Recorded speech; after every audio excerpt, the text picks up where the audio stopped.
Bonjour à tous, Timothée Legrand, chef adjoint marché nutrition végétale et bienvenue dans ce nouveau coup de boost.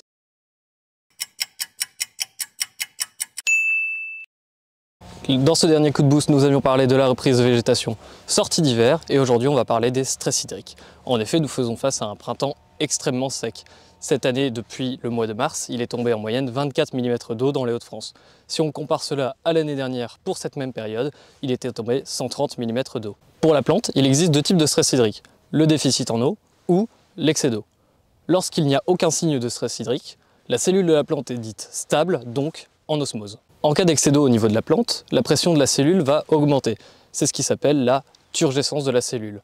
A l'inverse, en cas de déficit en eau, les vacuoles de la cellule vont venir se rétracter. C'est ce qui s'appelle la plasmolyse de la cellule. Pour pallier ces stress hydriques, nous avons plusieurs solutions dans notre gamme. D'un point de vue oligo-éléments, nous allons commencer par le silice, qui est composé de silicium et d'ascophyllum nodosum. Le silicium joue un rôle dans le pouvoir absorbant de la plante et limite ainsi les pertes en eau. D'un point de vue biostimulant, nous avons le Viaqua+, composé de lignosulfonate, qui va venir agir dans le sol comme une éponge en retenant et maintenant l'eau du sol. C'est une innovation qui vient du Brésil et qui est très prometteuse pour l'avenir. Enfin, nous avons l'Intracell, composé à 96% de glycine bétaïne naturelle et purifiée.